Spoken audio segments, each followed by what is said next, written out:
mendapatkan sesuai dengan apa yang menjadi haknya, tidak lebih tidak kurang. Barangkali begitu.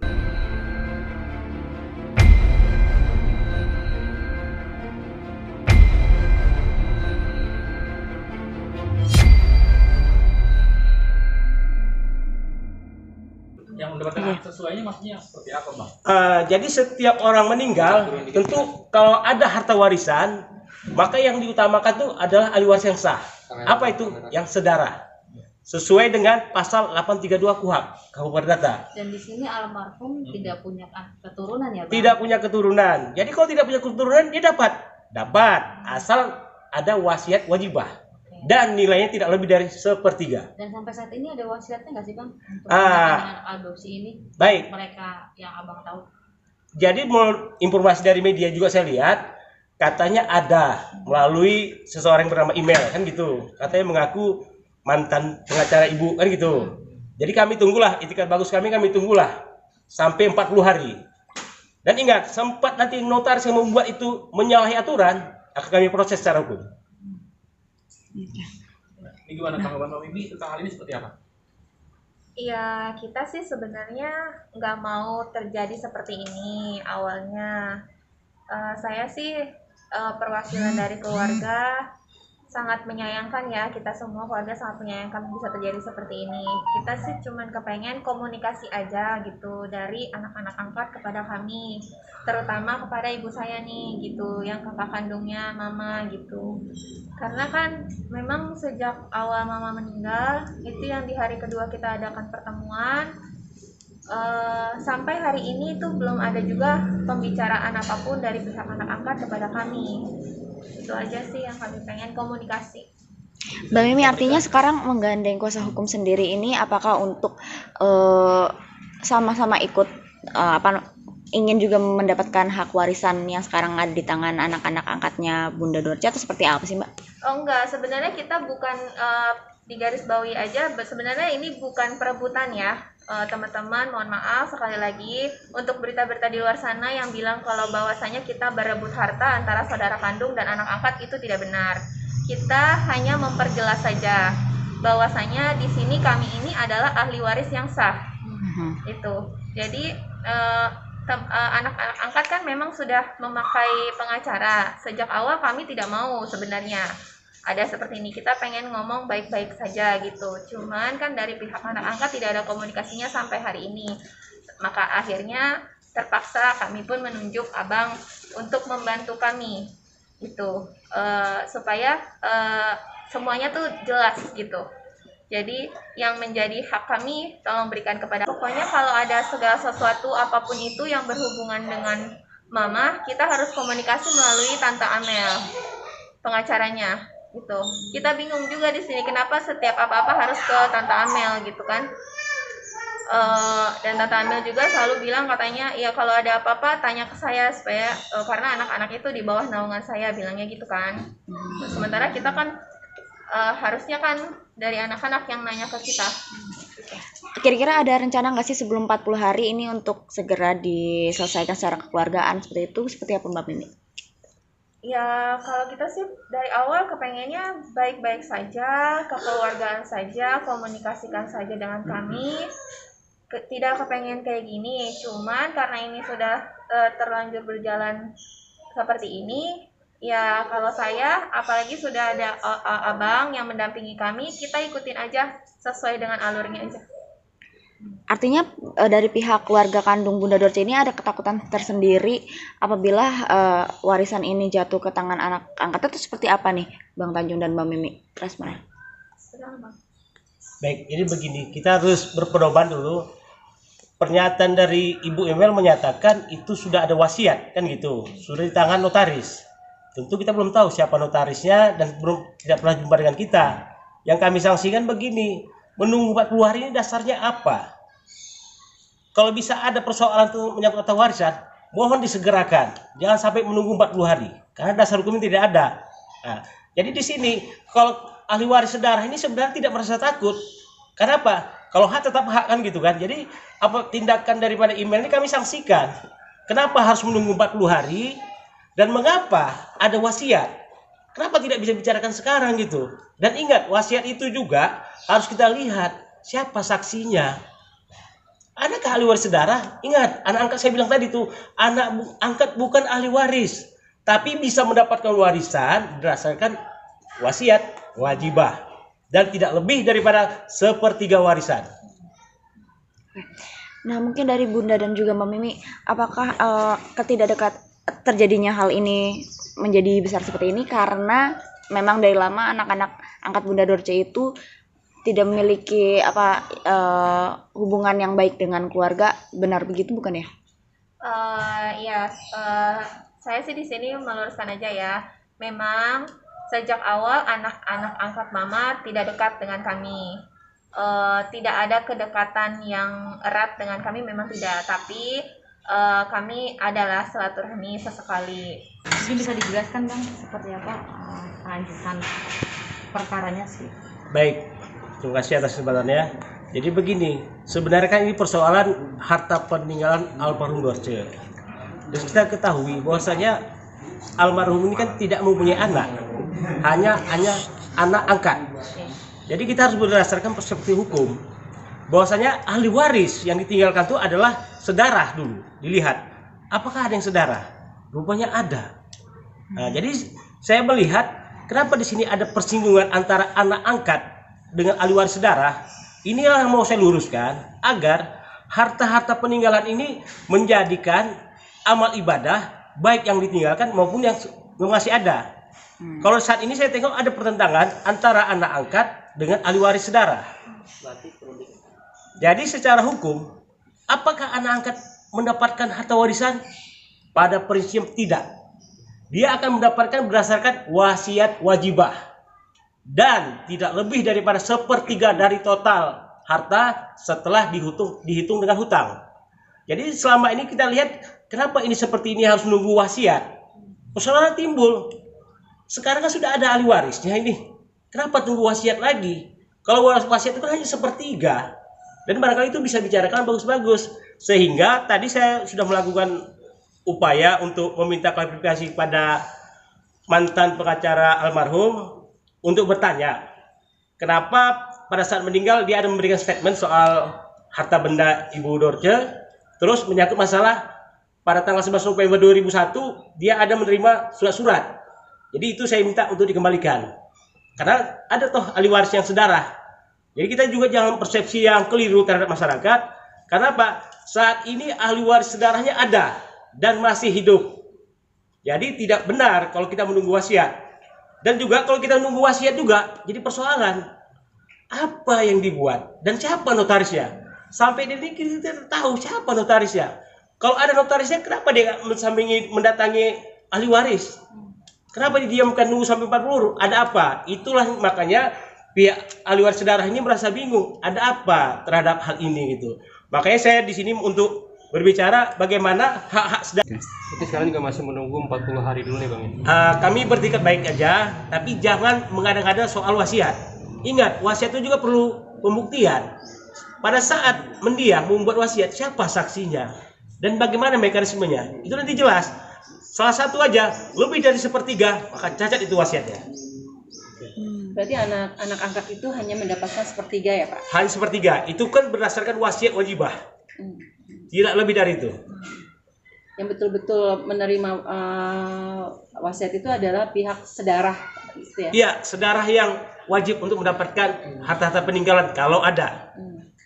Nah, kabarnya juga tempat tinggal ini juga tempat tinggal ini yang dimana ditempati oleh kakak kandung dan keponakannya Ibu Dorce mau disita juga, mau diambil juga, itu gimana tuh? Jadi begini, itu memang langkah jauh untuk hal seperti itu, tapi yang harus diposisikan oleh pihak anak angkat dan pengacaranya, kalau tidak bisa dibagi secara natural, itu wajib lelang, dijadikan uang.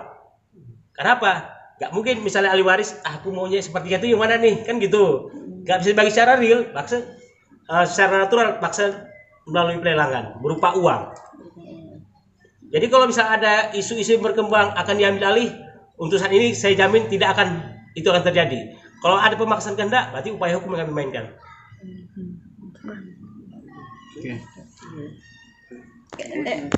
Sebagai kakak dari Dorce sendiri dengan adanya permasalahan ini, Nek, gimana nih Nenek sendiri mungkin apa sih yang diharapkan kepada anak-anak itu sendiri untuk mungkin mereka agak sedikit luluh hatinya karena harusnya menghargai Nenek sebagai kakak kandung yang harusnya memang menerima wasiat itu.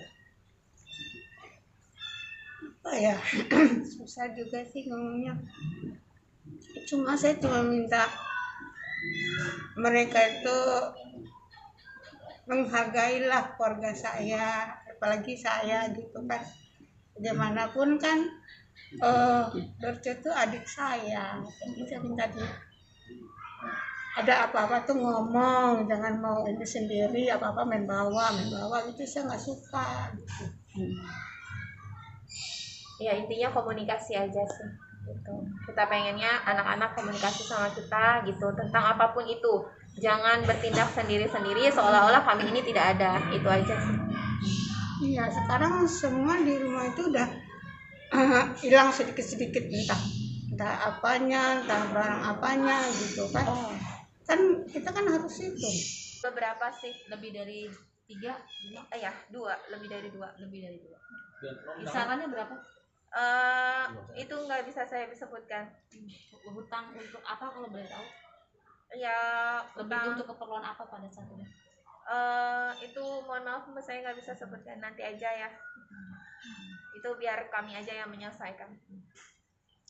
Tapi Bang, sudah dikonfirmasi belum Mbak yang untuk utang baru ini ke pihak Keluarga. anak angkatnya?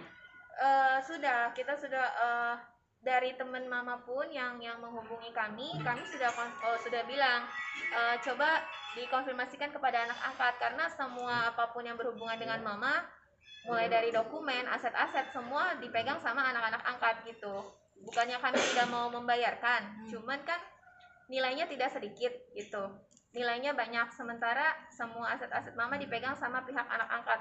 Dan anak angkat itu tidak ada komunikasi dengan kami. Jadi kami coba untuk coba dikomunikasikan dengan pihak anak-anak. Mereka bilang anak-anak udah menjawab dan ada perencanaan mau jual aset. Apa bentuk aset apa yang akan dijual Itu kurang kira-kira? tahu. Berarti itu responnya dari anak-anak setelah mengetahui ada orang lagi yang menagih hutang gitu ya Mbak ya? Bang, kalau sampai detik ini sepertinya agak sedikit susah Mimi untuk komunikasi sama anak-anaknya. Apakah memang anak-anak ini yang memang menghindar atau memang tidak mau ketemu dengan pihak yang betul-betul adalah kakak kandung dari Dorce, yang dimana memang seharusnya beliau yang berhak gitu, seperti itu. Mungkin ada betul-betul ketutup untuk komunikasi dengan kalian? Sebenarnya sih itulah ya, kalau kita kan namanya ini orang tua, ibu saya ini orang tua, kita kan kepengennya mereka kan anak-anak ya? Iya, ini ibu saya ini kakak kandung dari ibu Dorce, seibu sebapak. Ada juga satu lagi yang masih hidup, abangnya sekarang udah di Padang, udah pulang. Kemudian ada juga abangnya, cuman udah almarhum, tapi kan ada anak-anaknya. Jadi kita tuh maunya mereka komunikasi gitu, permisi atau bagaimana gitu, menanyakan tentang hal apapun lah gitu kan kepada ibu saya. Tapi di sini mereka tidak ada komunikasi itu gitu. Justru kami yang selalu menanyakan kepada mereka ini bagaimana gitu. Jadi ya komunikasi dari mereka ke kita tidak ada, tapi kita terus yang menanyakan kepada mereka gitu kan, seharusnya tidak seperti itu. Tapi sudah ada respon dari itu semua Mbak, dari pihak anak angkatnya Bunda? Iya, ada respon. Nah, kalau saya kan ini kemungkinan aja, karena kan memang pada dasarnya itu mama kan selalu ngomong ya, nggak cuma sama anak angkat tapi di media juga selalu bicara bahwasanya mama itu tidak dekat dengan keluarga, bahwasanya mama itu jauh dari saudara-saudara gitu. Tapi kalau menurut kami dari pihak keluarga itu hanya omongan mama di mulut saja, hatinya tidak. Karena nyatanya mama itu selalu ada buat kami gitu. Mama selalu menanyakan keberadaan kami, mama selalu menanyakan kakaknya ada di mana. Terus kalau ada acara di keluarga itu mama selalu ikutan gitu. Kemudian juga kalau mama ada acara, bikin acara apa, kami selalu dipanggil, abangnya yang di luar kota selalu diajak ikut serta gitu. Berarti kan itu hanya omongan di mulut saja gitu. tapi dalam hatinya tidak gitu. Ya mungkin karena mama sering bicara seperti itu sehingga anak-anak juga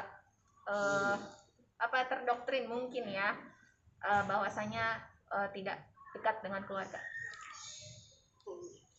Lalu langkah seperti apa Bang yang akan diambil Bang?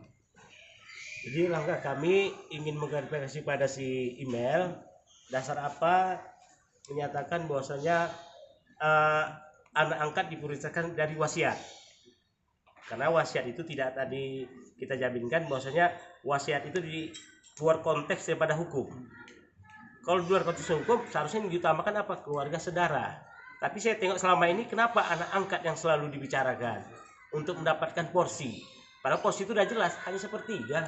Jadi kalau misalnya nanti kami lihat wasiat itu tidak sesuai dengan porsinya dan total hutang dan total harta yang ada, maka kami akan mengambil langkah hukum. Bisa kami lakukan ke pengadilan agama setempat. Apabila ada unsur rekayasa, kami akan segera melakukan pidana. Oke. Jika masuk ke ranah pidana, pasal berapa Bang yang akan dikenakan? Apabila kita lihat apakah ada dokumen-dokumen yang dipalsukan ataukah ada keterangan-keterangan dipalsukan, itu yang kami bicarakan nanti. Nanti ya, setelah kami melihat redaksi apa isi wasiat itu. Jadi sekarang asetnya apa aja sih Bang mungkin? Ya, yang paling utama yang jelas adalah aset tanah berupa sertifikat. Salah satunya yang ada di Lubang Baya dan satu lagi di Jati Bening. Dan itu surat-surat itu sudah diambil si email pada tanggal 11 November. Dan sampai sekarang kan kita minta, kenapa? Kan Ibu Mendiang sudah meninggal. Jadi kembalikanlah itu surat ke ahli warisnya.